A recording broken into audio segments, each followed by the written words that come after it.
Oke, eh, biar tidak memperpanjang waktu lagi, saya persilahkan kepada kelompok D, Mbak mau di mau mau di Mauludi Melani dan teman-teman dari kelompok D untuk mempresentasikan tugas dari fungsi distribusi probabilitas kontinu. Silakan, Mbak. Baik, Pak. Oh iya, tolong semuanya on cam ya, terutama yang presentasi gitu. Jadi biar nanti di rekamannya juga ada gitu. Ya, silakan. Eh, Sebelumnya, apakah suara saya terdengar, Pak? Terdengar, Mas, Mas Ananda Putra. Mas, Mas Lutfan ya, Mas Lutfan. Terdengar, Ya, Pak. Mas. Oke. Assalamualaikum warahmatullahi wabarakatuh. Selamat sore semua. Di sini kami dari kelompok D, dari kelas B, akan mempresentasikan materi yakni fungsi distribusi probabilitas kontinu. Next.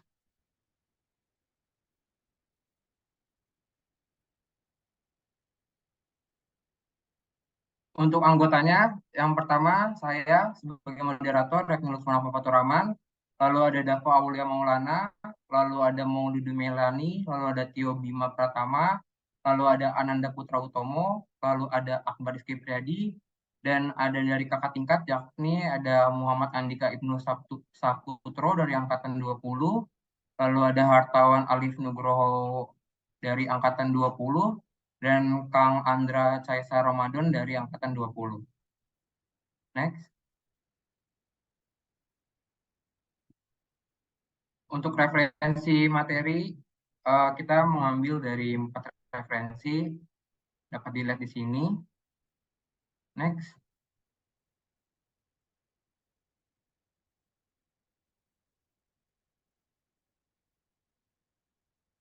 Next.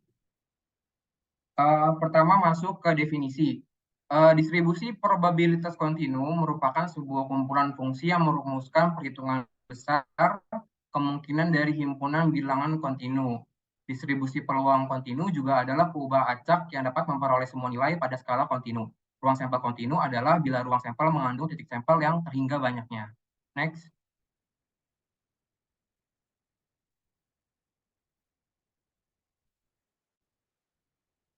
Lalu, syarat dari distribusi kontinu adalah apabila fungsi fx adalah fungsi padat peluang perubahan acak kontinu x yang didefinisikan di atas himpunan semua bilangan real R. Bila satu f y lebih besar sama dengan dari 0 untuk semua y anggota bilangan R. Lalu yang kedua, integral f y dy sama dengan 1. Yang ketiga, ada p A lebih kecil dari Y, lebih kecil dari B, sama dengan integral B hingga A, FY, DY. Misalkan suatu eksperimen dilakukan dengan mencatat variabel random yang menunjukkan berat seorang mahasiswa dalam kilogram yang dipilih dari populasi mahasiswa Unsika. Pada prinsipnya, harga dapat sebarang bilangan positif seperti berarti. Secara praktis, harga Y adalah berkisar antara 25 kg sampai 200 kg.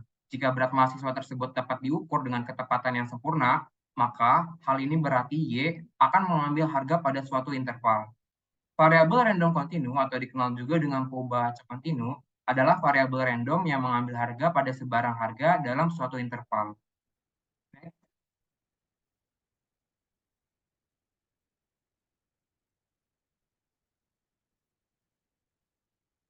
Lalu masuk ke jenis-jenis distribusi. Yang pertama ada distribusi normal.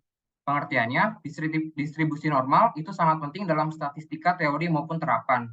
Distribusi ini banyak ditemui dalam pengukuran-pengukuran yang diperoleh dalam percobaan di laboratorium sains maupun pengukuran di bidang ilmu sosial. Grafika disebut kurva normal, berbentuk seperti sebuah lonceng atau bell-shaped distribution. Hampir semua karakteristik makhluk hidup yang berdistribusi normal, seperti tinggi tanaman, berat badan, IQ score, blood pressure, dan lainnya. Nama lain dari distribusi normal adalah distribusi Gauss. Fungsi kepadatan peluang acak normalnya yaitu Fx U sigma sama dengan 1 per sigma akar 2V eksponensial dalam kurung min setengah dalam kurung lagi X min U per sigma kuadrat dengan batasan min tak terhingga lebih kecil dari X lebih kecil dari tak terhingga. Next.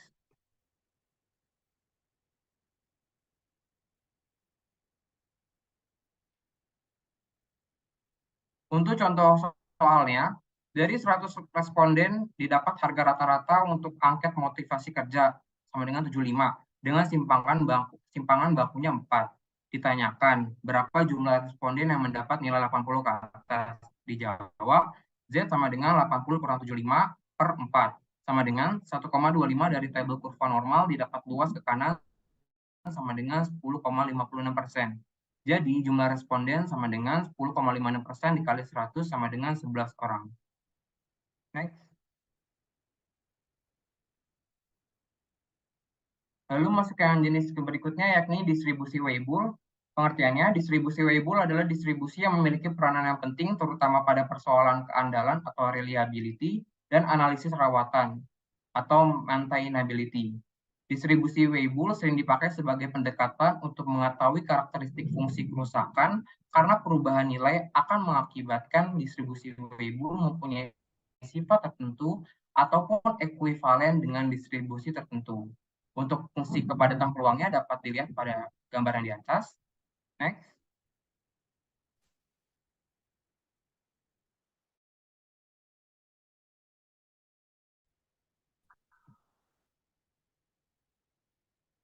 Next. Untuk contoh soalnya, sebuah ruang konferensi dapat disewa untuk rapat yang lamanya tidak lebih dari 4 jam. Misalkan X adalah pengubah acak yang menyatakan waktu rapat yang mempunyai distribusi seragam. Ditanyakan, A. Tentukan fungsi densitas peluang dari X. B. Tentukan peluang suatu rapat berlangsung 3 jam atau lebih. Dijawab, untuk yang A sama dengan 0, B sama dengan 4, sehingga Fx integral 1 per 1/4 dan 0. Untuk yang 1/4 itu kurunnya 0 lebih kecil sama dengan dari X lebih kecil sama dengan dari 4. Untuk yang 0 itu kurunnya X lainnya. Lalu yang B itu jawabannya P dalam kurung X lebih besar dari sama dengan 3 sama dengan integral 4 hingga 3 seperempat dx sama dengan seperempat X X4 X sama dengan 3 sama dengan 4/4 min 3/4 sama dengan 1/4. Next.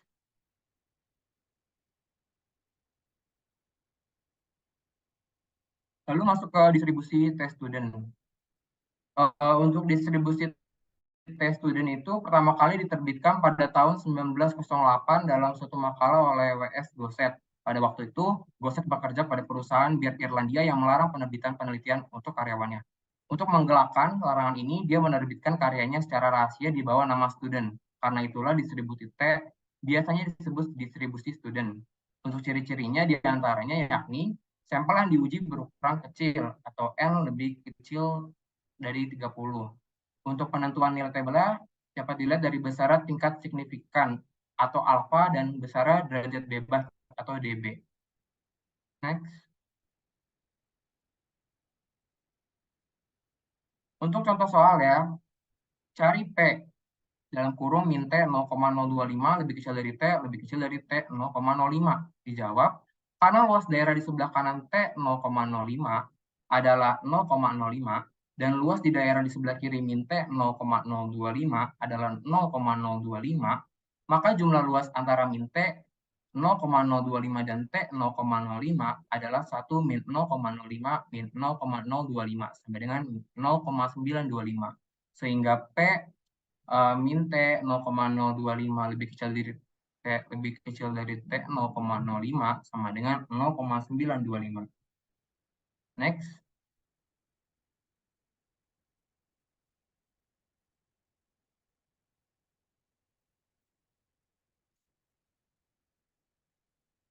Untuk materi berikutnya akan dilanjutkan oleh rekan saya yakni Dava Aulia Maulana. Padanya tempat dan waktunya dipersilakan. Ya, baik. Uh,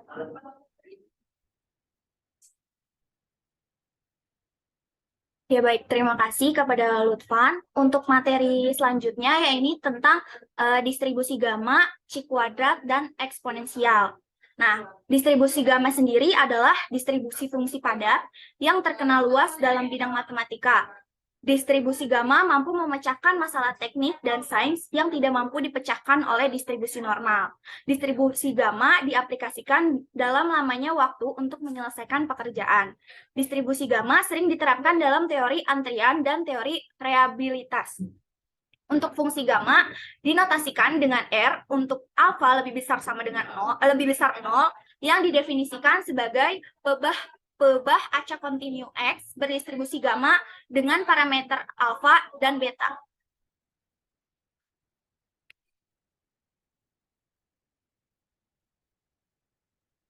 Di mana alfa lebih besar 0 dan beta lebih besar 0. Nah, keterangannya sendiri itu beta, waktu rata-rata antar kejadian, alfa, jumlah kejadian yang terjadi berurutan pada waktu atau ruang tertentu. Sedangkan alfa jumlah lambda jumlah kejadian per unit waktu atau ruang. Lambda sama dengan 1 per beta. Nah, untuk X sendiri itu adalah nilai random dari variabel, lama waktu atau luasan area hingga kejadian berikutnya. Selain distribusi gamma, terdapat sebuah distribusi gamma khusus yang bernama distribusi gamma standar, di mana pada distribusi gamma ini nilai dari beta sama dengan 1. Distribusi gamma ini memiliki sebuah fungsi yang dapat menentukan nilai distribusi probabilitas tergantung dari nilai A dan X. Nah, ini adalah bentuk umum dari distribusi gamma. Selain itu, untuk gambar yang sebelahnya itu adalah tabel ketentuan untuk distribusi gamma. Nah, ini ada contoh soal dari distribusi gamma. Variabel acak kontinu X yang menyatakan ketahanan suatu bantalan peluru dalam ribauan jam yang diberi pembebanan dinamis pada suatu putaran kerja tertentu mengikuti suatu distribusi gamma dengan A sama dengan 8 dan beta sama dengan 15. Tentukan probabilitas sebuah bantalan peluru dapat digunakan selama 60.000 sampai 120.000 jam dengan pembebanan dinamik pada putaran kerja tersebut. Nah, untuk penyelesaiannya tadi kan berada selama P-nya itu ada di tengah berada di antara 60.000 sampai 120.000. Nah, jadi untuk P-nya itu X lebih kecil 120 dikurangi P X lebih kecil sama dengan 60. Nah, lalu FG-nya itu 120 itu dari yang atasnya tadi, lalu dibagi sama 8 itu adalah alfanya, dan 15 itu betanya. Ini bentuk seperti ini tuh ada di bentuk awal yang di slide sebelumnya gitu. Nah, terus untuk yang 60 juga sama, jadi FG-nya itu 60, terus dibagi 8, 8-nya itu dari alfanya, lalu 15 itu dari betanya. Nah, didapatkan 120 karena berdasarkan bentuk pada slide sebelumnya, jadi 120 dibagi dibagi beta gitu. Jadi 120 dibagi 15, lalu dibagi lagi 8. Nah, untuk FG yang 60 juga sama, jadi 60 dibagi betanya adalah 15, lalu dibagi sama dengan 8. Nah, ditemukan FG 8 dibagi 8 min FG 4 dibagi 8. Nah, itu tuh bisa kita temukan pada tabel yang sebelumnya, di slide sebelumnya. Kan ada, berarti kan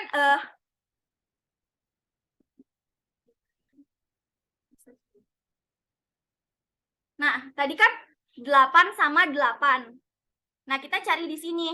Untuk 8 sama 8 itu ada di 0,5470. Nah, terus yang tadi juga ada 4 sama 8. Itu ada di 0,2150. Nah, jadi langsung aja kita masukin. Jadi 0,5470 dikurang 0,05. Ini harusnya 10 ya, bukan 11. Jadi sama dengan 0,4959. Jadi probabilitas sebuah bantalan peluru dapat digunakan selama 60.000 sampai 120.000 jam dengan pembebanan dinamik pada putaran kerja itu tadi 0,4959. Nah, yang selanjutnya itu ada distribusi C kuadrat.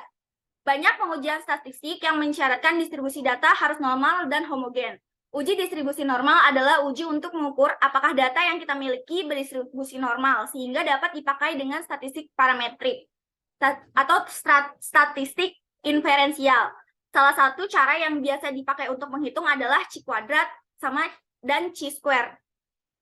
Nah, untuk statistik parametrik berhubungan dengan statistik inferensial yang membahas dengan parameter-parameter populasi. Misalnya jenis data interval atau rasio, distribusi data normal, dan mendekati normal. Nah, ini dalam menentukan C kuadrat itu pertama kita harus merumuskan hipotesis. Nah, untuk H0 sendiri,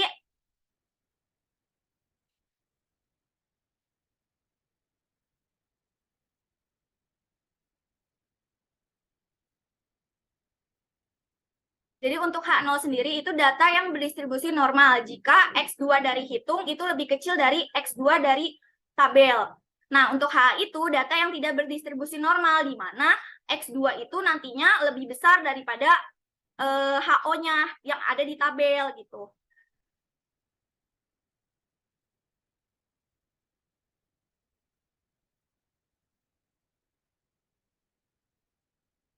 Nah, ini adalah rumus dari distribusi C kuadrat.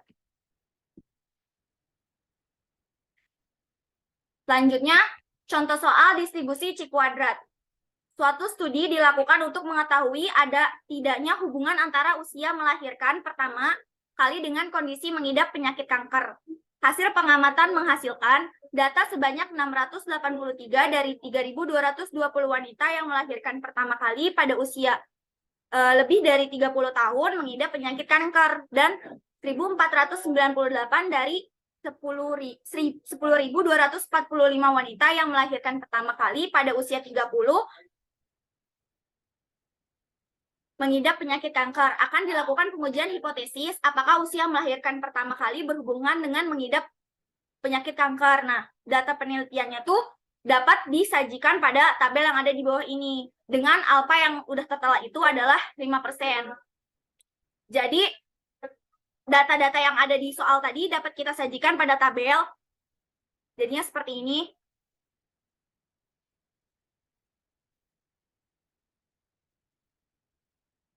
Nah, pertama kita menentukan terlebih dahulu hipotesis statistiknya. Jadi H0 itu apabila VA sama dengan VB tidak ada hubungan antara usia melahirkan dengan penyakit kanker. Dimisalkan tuh apabila wanita yang melahirkan pertama kali pada usia lebih dari 30 tahun yang kanker dan wanita yang melahirkan pertama kali pada usia lebih kurang dari 30 tahun yang kanker itu adalah seimbang proporsinya. Lalu yang kedua itu di mana VA itu tidak sama dengan VB, di mana hubungan antara usia melahirkan dengan penyakit kanker. Dimisalkan apabila pada usia lebih dari 30 tahun wanita yang mengidap kanker dan pada usia kurang dari 30 tahun wanita yang mengidap kanker itu berbeda proporsinya. Nah, dari statistik uji itu dari tabel yang awal yang telah kita buat itu jadinya dimisalkan. Jadi si 011 ini O11 ini sama dengan 683 atau frekuensinya tuh 683. Lalu selanjutnya ada O12 sama dengan 2537. Terus ada O21 sama dengan 1498. Jadi dimisalkan dari tabel yang tadi. Nah, lalu menghitung masing-masing nilai dari ekspektasi dengan sel rumusnya. Nah, rumusnya itu adalah E sama dengan NI ditambah N plus J per N. Nah, untuk mencarinya itu kita bisa lihat dari tabel yang sebelumnya. Jadi kita langsung masukin aja kayak misalnya S11 N1 plusnya itu kita bisa lihat dari tabel dari slide sebelumnya itu ada 3.220. Nah, terus N plus 1-nya itu ada 2.181. Lalu jumlah keseluruhannya itu dibagi dengan 1.000 dibagi dengan N, jadi 1.465. Nah, maka kita dapatkan 521,56. Nah, untuk E21, E12 sampai E22 juga sama dalam mencarinya dengan rumus tersebut. Nah, dari jumlah E11 yang kita dapetin, E12 sampai E21 sampai dengan E22 itu tadi, kita masukin semuanya sama yang pemisahan O11 yang pada slide sebelumnya gitu. Nah, didapatkan hasilnya itu 78,37 dengan DF-nya itu B-1, K-1 sama dengan 2 dikurang 1 karena B dan K-nya itu adalah 2, jadi 2 dikurang 1 dengan 2 dikurang 1 sama dengan 1. Nah, tadi kan kita udah dapetin tuh hasil dari SX perhitungannya itu adalah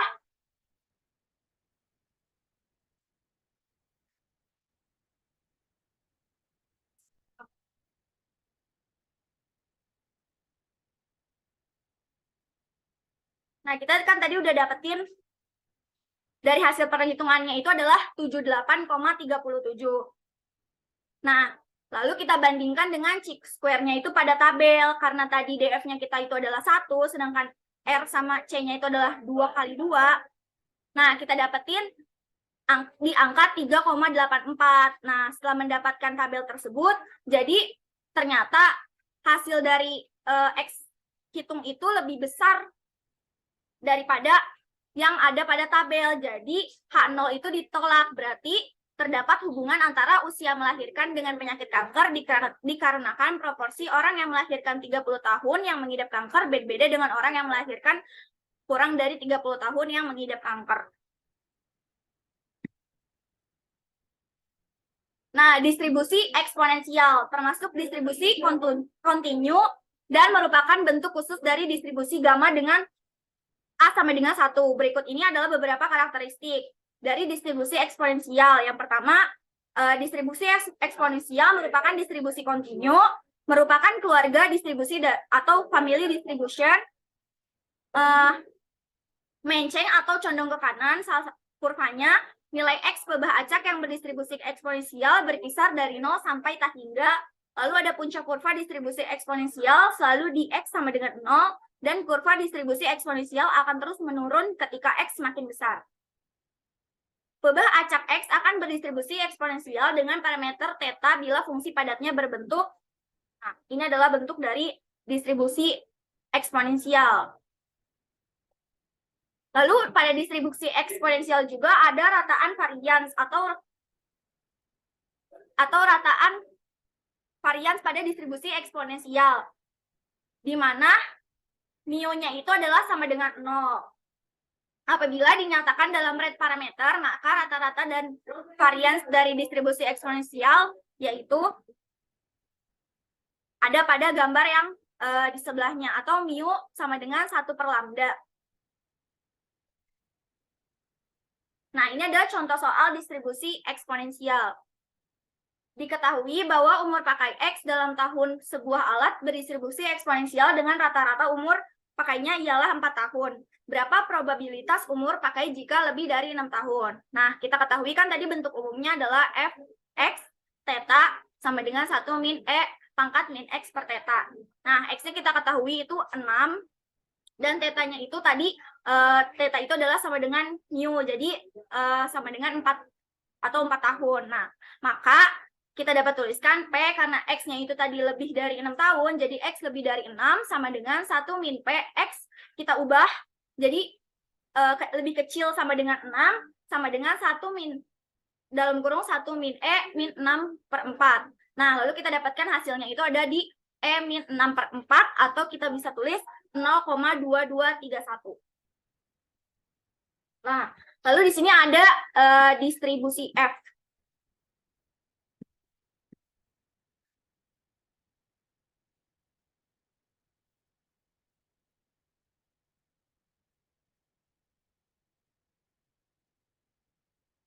Distribusi F dikenal juga sebagai distribusi Fisher-Snellman Snedeker. Distribusi F didefinisikan sebagai perbandingan dua pebah acak chi-square yang saling bebas, masing-masing dibagi dengan derajat kebebasannya. Menurut Gaspers, secara teori, sebaran F merupakan rasio dari dua sebaran chi kuadrat yang bebas. Jadi dapat dituliskan F U per V1 per V2, di mana U dan V menyatakan pebah acak bebas masing-masing berdistribusi chi-square dengan derajat bebas V1 dan V2 yang diberikan oleh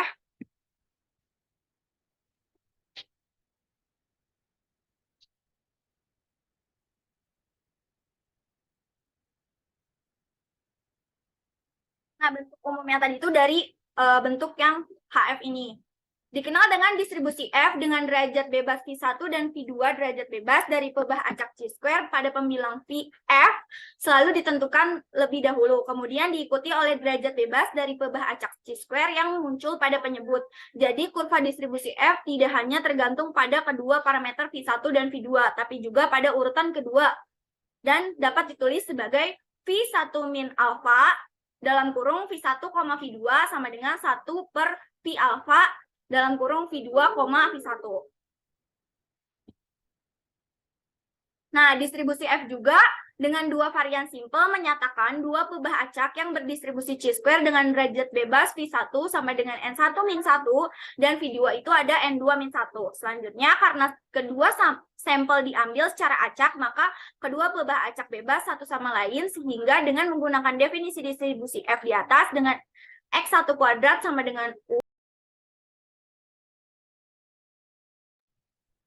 Nah, lalu dapat kita lihat pada tabel, untuk P0,05 itu kan untuk bawah baris atas, dan P0,01 itu untuk baris bawah. Nah, untuk V-nya itu kan tadi 24, dan V2-nya itu 8. Jadi kita bisa lihat di sini ada 24 sama 8.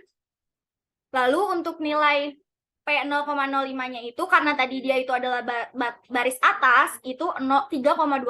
Lalu untuk baris bawahnya itu ada di 5,28. Jadi nilai F0,05 24 V1 24 V2 8 itu sama dengan 3,12, dan untuk F0,01 V1 pada 24 dan V2 8 itu ada sama dengan 5,28. Nah, terus ada contoh soal yang kedua, yaitu di mana setelah menentukan nilai di atas, coba tentukan nilai F0,95. Nah, ini F0,95 itu adalah berbalikan dengan 0,05, karena berdasarkan bentuk tadi itu kan 1 dikurang 0,05, karena kita tahu kan itu jumlahnya adalah 0,95. Nah, untuk V1-nya itu 8 serta V2-nya itu 24. Nah, maka kita dapatkan bentuk berdasarkan bentuk umumnya itu adalah 1 per F0,05 dengan V1-nya tadi 24,8 itu ada di 1 per 3,12, karena kita tahu F0,05 itu tadi ada di 3,12. Nah, dijumlahkan jadinya sama dengan 0,32. Begitu pula pada F0,99 dengan V1-nya itu 8 dan V2-nya itu 24. Nah, sama dengan 1 per V0,01 dibalik, jadi 24,8 sama dengan 1 per, karena kita udah dapatkan tadi 5,28 sama dengan 0,18.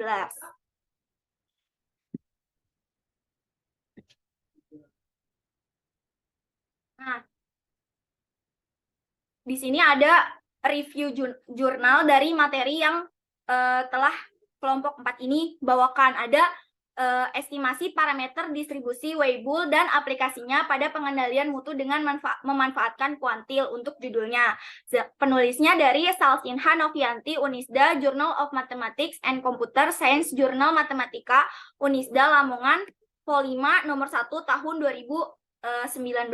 Nah, untuk reviewnya, jadi distribusi Weibull itu merupakan salah satu distribusi probabilitas kontinu. Sama halnya dengan distribusi lainnya, distribusi Weibull pun dicirikan dengan min, variansi, dan fungsi pembangkit momen.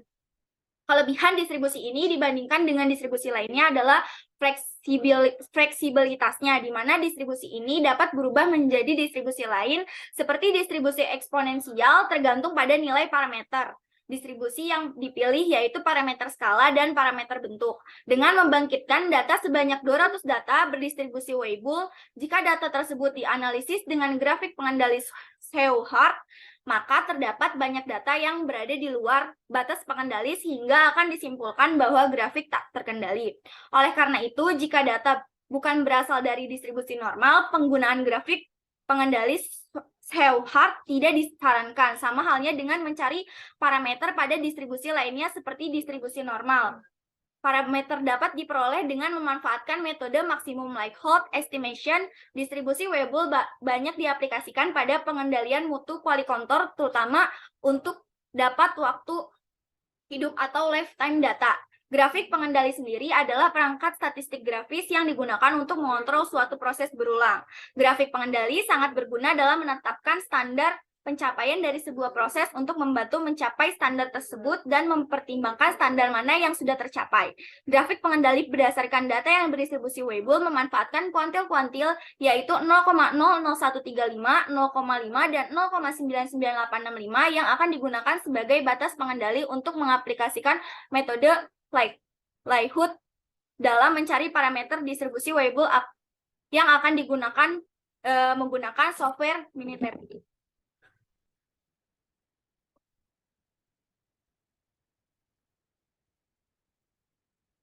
Nah, mungkin sekian dari pembahasan materi kelompok 4. Mungkin saya akan kembalikan kepada Lutfan.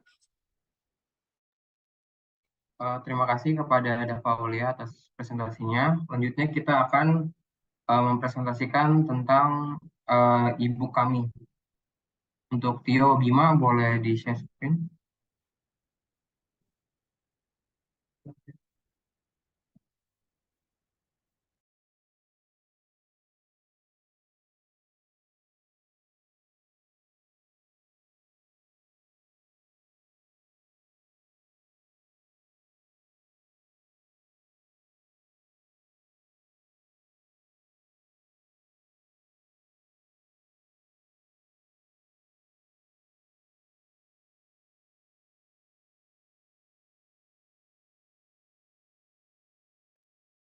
Baik, kita lanjutkan presentasinya. Untuk e-book yang kami sudah rangkum, judulnya itu probabilitas, variabel acak, dan proses stokastik. Next.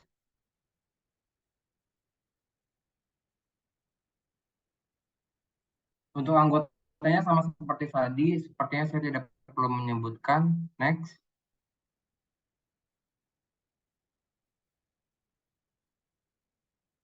Untuk referensi yang kami ambil, penulisnya yakni Athanios Papoulis, lalu ada Unicris Pillai S 2002 dengan judul Probability, Random Variable and Stochastic Process.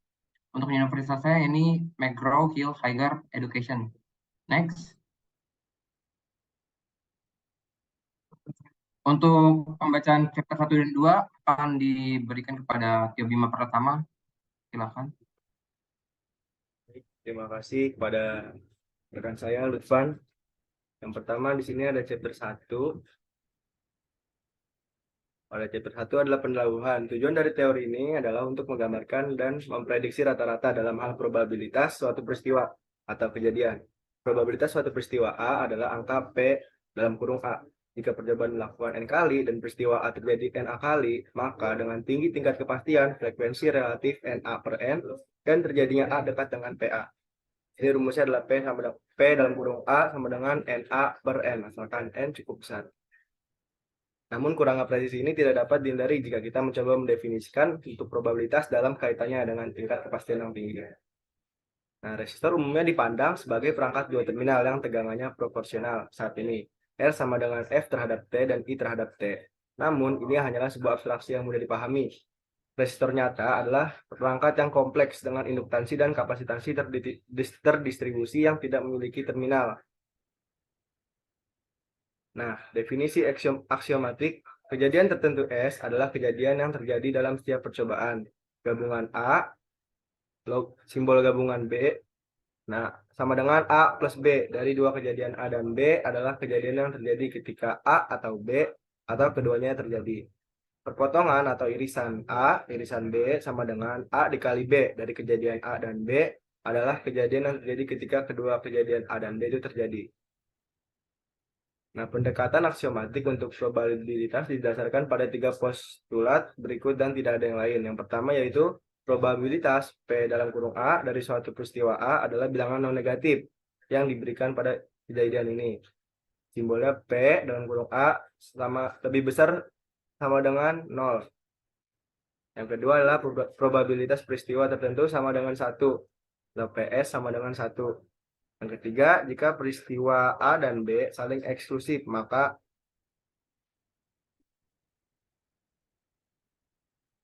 P A gabungan B sama dengan PA plus PB. Nah, kemudian probabilitas dan induktansi. Dalam aplikasi teori probabilitas, kita dihadapkan pada pertanyaan berikut. Misalkan kita mengetahui entah bagaimana dari pengamatan masa lalu probabilitas PA dari suatu peristiwa A pada suatu eksperimen tertentu, kesimpulan apa yang dapat kita tarik? Nah, kita menjawab dengan 2 cara, tergantung pada ukuran PA-nya. Nih, kasus pertama, misalkan PA sama dengan 0,6. Dalam kasus ini, angka 0,6 hanya memberikan tingkat keyakinan tertentu bahwa peristiwa A akan terjadi. Probabilitas yang diketahui adalah dengan demikian digunakan ukuran keyakinan kita tentang terjadinya A dalam satu percobaan. Ini interpretasi P dalam kurung A ini bersifat subjektif, dalam arti tidak dapat diverifikasi secara eksperimental. Dalam satu percobaan, peristiwa A akan terjadi atau tidak akan terjadi.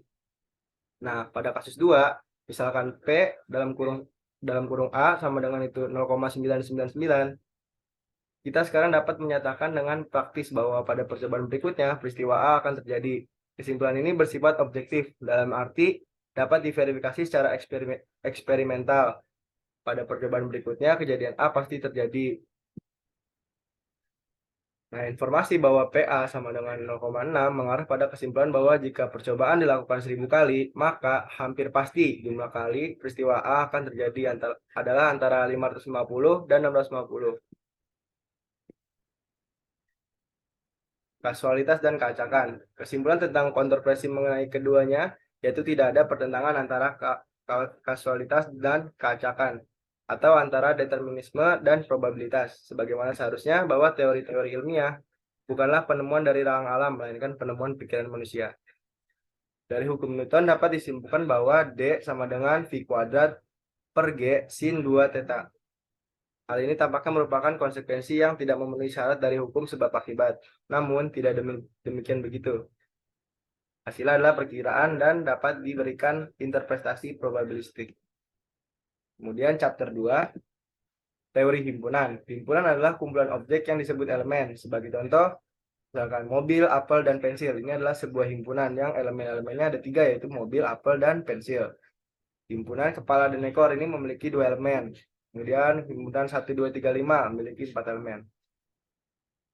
Nah, elemen-elemen dari sebuah himpunan akan diidentifikasi sebagian besar dengan huruf S. Jadi, A sama dengan S1 sampai S tak terhingga atau Sn. Akan berarti bahwa himpunan A terdiri dari elemen-elemen S1 sampai Sn. Kita juga akan mengidentifikasi himpunan-himpunan berdasarkan sifat-sifat dari elemen-elemennya. Jadi, A sama dengan semua bilangan bulat positif. Berarti himpunan yang elemen-elemennya adalah angka 1, 2, dan 3, dan seterusnya. Gabungan dan irisan. Jumlah atau gabungan dari dua himpunan dan himpunan A dan B adalah sebuah himpunan yang elemen-elemennya adalah semua elemen A atau B atau keduanya. Himpunan ini akan dituliskan dalam bentuk A ditambah B atau bisa disebut juga dengan A gabungan B. Operasi ini bersifat komutatif dan asosiatif. Kita perhatikan bahwa jika B himpunan bagian dari A, maka A dikali B sama dengan A. Dari sini dapat disimpulkan bahwa A gabungan A adalah sama dengan A. Kemudian A gabungan himpunan kosong sama dengan A. S gabungan A sama dengan S. Hasil kali atau irisan dua himpunan A dan B adalah sebuah himpunan yang terdiri dari semua elemen yang sama pada himpunan A dan B. Himpunan ini ditulis dalam bentuk A dikali B atau A irisan B. Ruang probabilitas. Dalam teori probabilitas, terminologi himpunan berikut ini digunakan. Ruang S disebut kejadian tertentu. Elemen-elemennya hasil eksperimen dan himpunan bagian dari kejadian tersebut. Himpunan kosong atau simbol himpunan kosong seperti ini adalah kejadian yang tidak mungkin, dan kejadian SI yang terdiri dari satu elemen SI adalah kejadian dasar. Kita menetapkan untuk setiap kejadian A sebuah angka PA yang kita sebut sebagai probabilitas kejadian A. Angka ini dipilih sedemikian rupa untuk memenuhi 3 kondisi. Kondisi pertama yaitu PA-nya lebih besar sama dengan 0. Kemudian kondisi kedua PS sama dengan 1, dan kondisi ketiga AB sama dengan himpunan kosong. Apabila P A gabungan B sama dengan PA ditambah PB. Kondisi ini adalah aksioma dari teori probabilitas.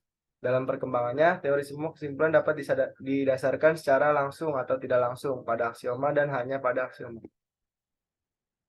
Probabilitas bersyarat. Probabilitas bersyarat dari sebuah peristiwa A dengan asumsi peristiwa lain, yaitu M, dilambangkan dengan P, A, di garis M, menurut definisi adalah rasio PA, garis M sama dengan P, A dikali M per PM, di mana kita mengasumsikan bahwa PM bukan 0.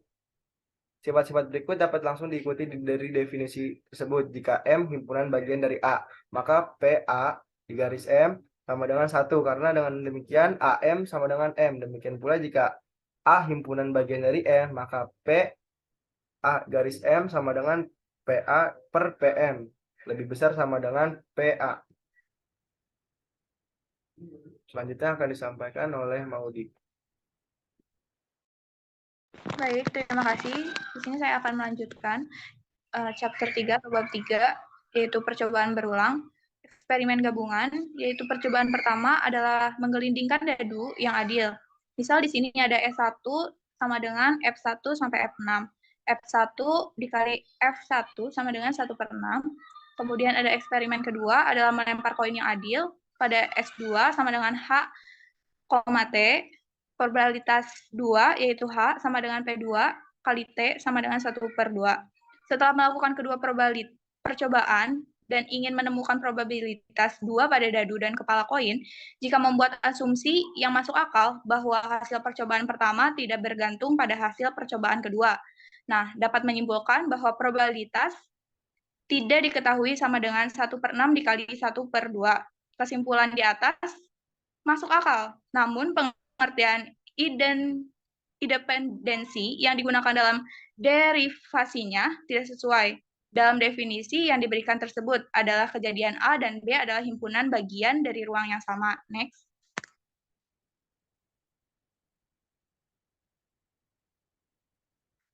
Nah, kemudian di sini ada produk kartesian.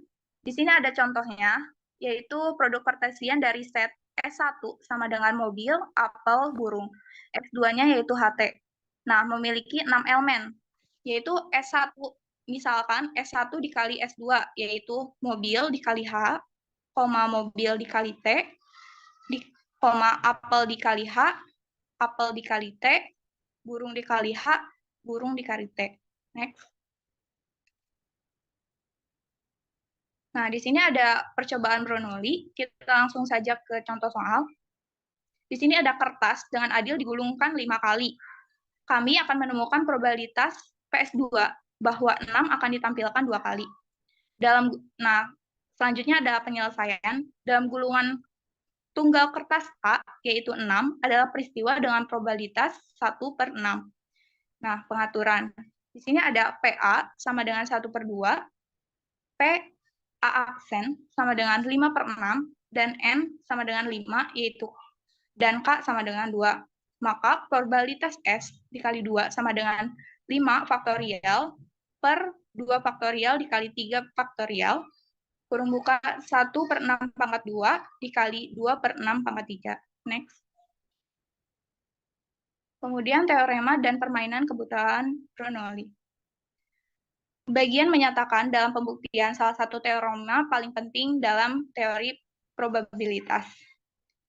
Nah, di sini ada contoh soal, yaitu dalam permainan lotre di negara New York, pemainan memilih 6 angka dari urutan 1 hingga 51.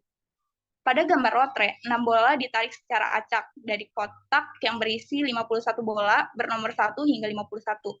berapa probabilitas yang dimiliki seorang pemain K cocok, yaitu K sama dengan 4, 5, atau 6. Penyelesaiannya, dalam lotre di negara New York, N-nya yaitu 51 dan M-nya yaitu 6. Jadi, ketika probabilitas sama dengan 6 dikali 5 dikali 4 dikali 3 kali 2 kali 1 dibagi 51 dikali 50 dikali 49 dikali 48 dikali 47 dikali 46 sama dengan 1 per 18,009,460 sama dengan 5 kali 5 kali 10 pangkat 8. Dengan demikian, kemungkinan untuk memenangkan lotre yaitu 1 banding 18 juta. Sekian. Next.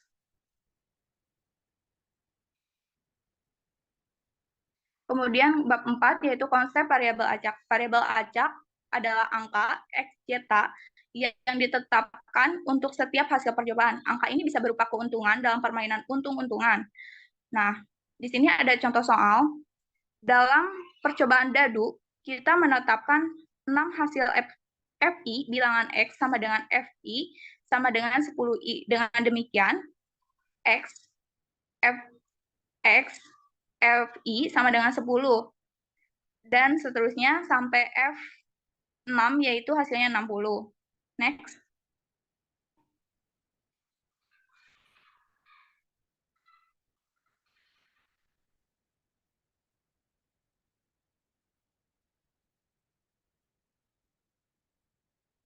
Boleh di next. Kemudian fungsi distribusi dan kepadatan.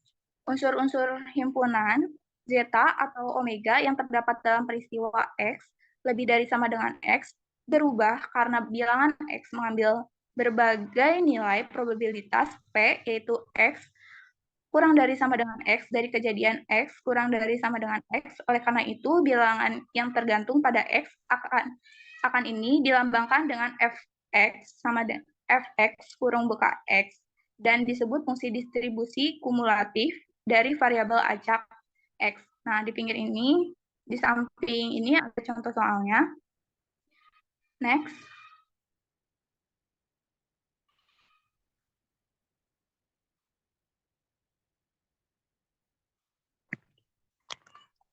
Kemudian variabel acak spesifik. Variabel acak yang memiliki fungsi distribusi atau kerapatan tertentu tanpa mengacu pada ruang probabilitas tertentu. Untuk melakukannya, harus mengajukan bahwa diberikan fungsi fx atau integralnya. Nah, di sini ada rumusnya, yang artinya fungsi fx harus non-negatif dan luasnya harus 1. Fungsi fx harus kontinu dari kanan, dan ketika x naik dari min tahingga ke terhingga, ia harus naik secara monoton dari 0 ke 1. Next. Kemudian ada perkiraan asimtotik untuk variabel acak binomial. Sejak koefisien binomial memiliki rumus ini, NK sama dengan N faktorial per N min K faktorial dikali K faktorial. Nah, di sini ada contoh soal. Sebuah koin yang dilempar 100 kali, carilah probabilitas PA, kepala, dan muncul 500 kali, dan probabilitas PB, kepala, dan muncul 510 kali. Nah, P sama dengan Q sama dengan 0,5, dan N-nya yaitu 1000. Di sini kita masukkan rumus, kuadrat NPQ sama dengan 5 akar 10. Nah, yang A, jika K sama dengan 500, kemudian K dikurangi NP sama dengan 0.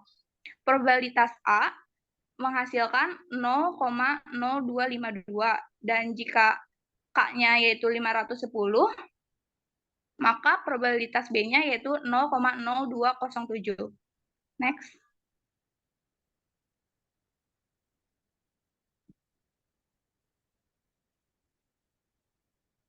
Nah, selanjutnya akan dilanjutkan oleh rekan saya.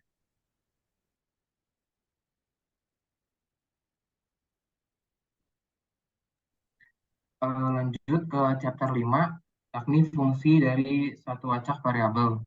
part 5.1 variabel acak GX. Misalkan X adalah variabel acak dan GX adalah fungsi dari variabel real X. Diekspresikan Y sama dengan GX adalah variabel acak baru yang didefinisikan sebagai berikut.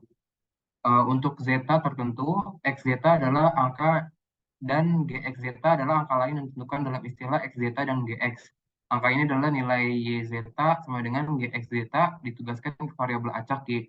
Jadi fungsi dari variabel acak X adalah A komposit fungsinya Y sama dengan GX sama dengan GX zeta dengan domain himpunan S hasil percobaan. Fungsi distribusi FYY dari variabel acak yang dibentuk adalah probabilitas kejadian Y lebih kecil sama dengan Y, terdiri dari semua hasil zeta, sehingga Y zeta sama dengan GX zeta lebih kecil sama dengan Y.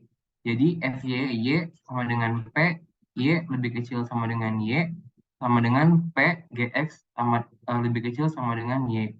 Untuk Y tertentu, nilai X sedemikian sehingga GX lebih kecil sama dengan Y membentuk himpunan pada sumbu Y X dilambangkan oleh RY. Jelas, GX zeta lebih kecil sama dengan Y jika X zeta adalah bilangan dari himpunan RY.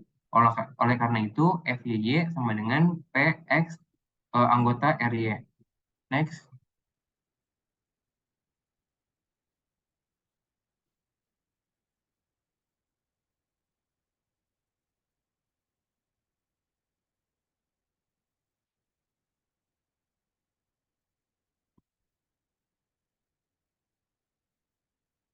Uh, 5.2 pendistribusian GX. Kita akan menyatakan fungsi distribusi FYY dari variabel acak Y sama dengan GX di suku-suku fungsi distribusi Fx dari variabel acak X dan fungsi GX. Untuk tujuan ini, kita harus menentukan himpunan RY dari sumbu X sehingga GX lebih kecil sama dengan Y, dan probabilitas bahwa X ada di himpunan ini, kecuali dinyatakan lain, diasumsikan bahwa Fx adalah kontinu. Next.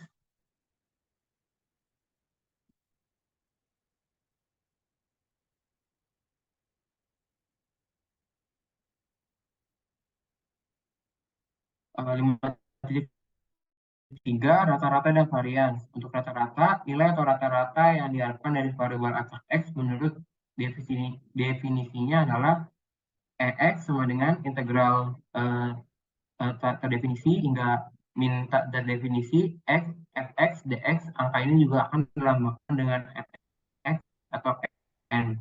Untuk variabel sigma kuadrat dikenal sebagai varians dari variabel acak X, dan akar kuadrat positif sigma X sama dengan akar E X min U kuadrat, dikenal sebagai standar deviasi dari X. Catatan bahwa standar deviasi mewakili nilai kuadrat akar rata-rata dari variabel acak sekitar rata-rata U. Dari definisi tersebut dapat disimpulkan bahwa sigma kuadrat adalah rata-rata dari variabel acak xn x min n kuadrat. Next.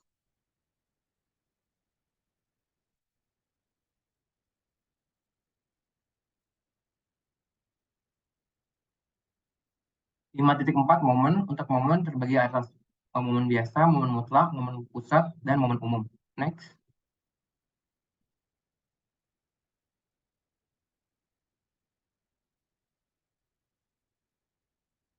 5.5 karakteristik fungsi. Fungsi karakteristik dari variabel acak menurut definisinya adalah integral. Untuk rumusnya dapat dilihat di sini. Lalu ada fungsi ini maksimal pada titik asal karena fx lebih kecil sama dengan 0.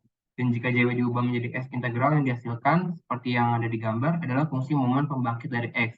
Sedangkan untuk fungsi karakteristik kedua dari x dapat dilihat juga di gambar ini. Next.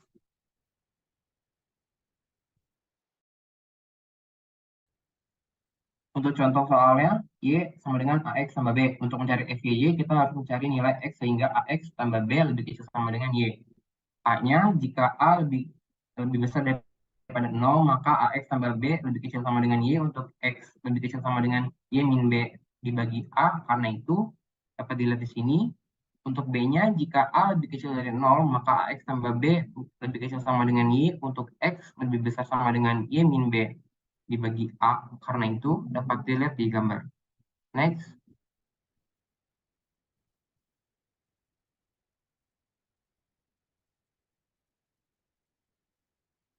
Lalu ada chapter 6, dua variabel acak. Yang pertama ada 6.1 distribusi bivariat. Diberi dua variabel acak X dan Y dan didefinisikan. Lalu kami ingin menentukan statistik bersamanya, yaitu probabilitas bahwa titik XY ada di suatu yang ditentukan wilayah D dalam XY. Fungsi distribusi fxx dan fyy dari variabel acak yang diberikan menentukan statistik marginal mereka yang terpisah tetapi bukan statistik bersama mereka. Di dalamnya khususnya probabilitas kejadian dan dapat dilihat di sini. Dapat dinyatakan dalam bentuk fxx dan fyy. Di sini kami menunjukkan bahwa statistik bersama dari variabel acak x dan y sepenuhnya ditentukan jika probabilitas kejadian ini diketahui untuk setiap x dan y. Next.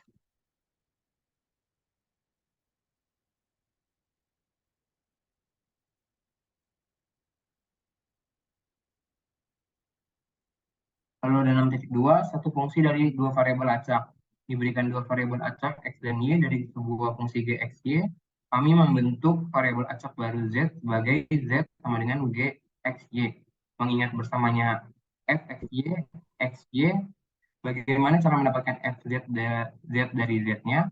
Masalah dari jenis ini menarik dari sudut pandang praktis. Misalnya sinyal yang diterima masuk adegan komunikasi biasa terdiri dari sinyal yang diinginkan kubur dalam kebisingan, dan ini formulasi dalam hal ini direduksi menjadi Z sama dengan X tambah Y. Penting untuk mengetahui statistik dari sinyal masuk untuk desain menerima yang tepat.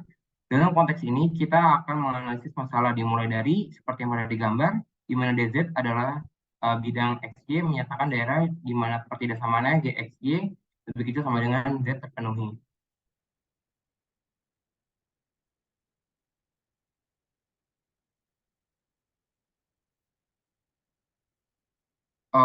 Untuk selanjutnya, Bapak, waktu sisa 5 menit lagi, apakah perlu dilanjut atau tidak ya Pak? Mengingat bahwa jam 16.50 Zoom ini harus sudah diselesaikan. Maaf sebelumnya Pak.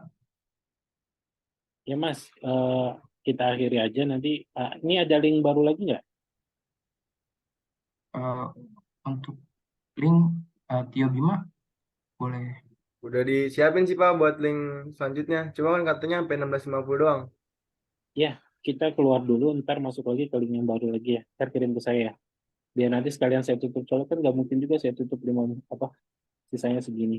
Ya Pak. Ntar Oke, Pak. kalian presentasi lagi 10 menit lagi, nanti sisanya baru saya. Oke Pak. Ntar kirimin ya. Dari kelompok C, dan soal kelima nanti dari kelompok D. Hasil dari presentasi dan bahan. Jadi pelajarin aja dari situ. Nah, untuk bagi teman-teman senior cutting atau yang lagi KP, nanti saya kasih tugasnya nanti saya kirim ke Mbak Regita. Sejauh ini ada yang ingin ditanyakan? Teman-teman, Mas dan Mbak, kelompok A sampai kelompok D kelas 4B, materinya jangan dikirim ke kelas lain ya. Karena kalau dikirim ke kelas lain, nanti kelas lain ngikutin, nilainya saya bagi 2. Tuh, karena kemarin ada juga yang make presentasi dari kelas yang lain. Tuh, jadi nanti yang presentasinya sama, nanti nilainya akan saya bagi 2. Ada yang ingin ditanyakan? Terkait kebijakan nilai, udah tahu ya, 40-60. Kehadiran juga dihitung. Dari teman-teman, Mbak Regita mau nanya? Mbak Regita ada nggak? Cukup Pak dari saya. Oh, Mbak Regita, itu yang di spreadsheet udah sesuai yang terbaru belum? Maaf Pak, bisa diulangi tadi apa ya Pak? Yang di spreadsheet udah diupdate belum? Untuk yang pertemuan hari ini belum Pak, nanti malam paling ya Pak. Oh iya, di malam ya. Di malam saya screenshot ya. Jadi yang di spreadsheet udah yang terbaru ya. Sekarang berarti yang hadir 20 orang ya. Oke. Ada yang ingin tanyakan? Kalau tidak ada yang ingin ditanyakan, saya silakan Mas Lutfan diakhiri presentasinya. Baik Pak, terima kasih. Sekian presentasi dari kelompok D dari kelas B. Mohon maaf apabila ada kekurangan di dalam presentasi kami. Kami undur diri. Wassalamualaikum warahmatullahi wabarakatuh.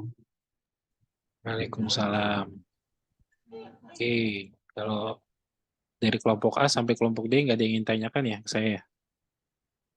Kalau nggak ada yang tanyakan, sebelum kita akhiri pertemuan hari ini, kita berdoa dulu eh, agar kegiatan kita hari ini diberikan keberkahan dan keridhaan dari Allah Subhanahu wa taala. Oh iya, Mas Lutfan belum di print screen ya? Tolong print screen dulu ya. Di screenshot Pak. Iya, di screenshot yang hadir gitu kan biar nanti buat taruh di Google Drive. Oh ya. Untuk teman-teman yang lain boleh on cam ya.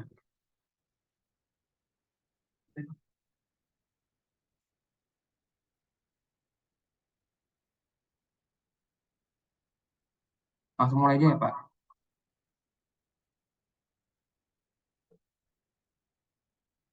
Silakan Satu, Mas. satu, dua, tiga. Sekali lagi. Satu, dua, tiga. Dah.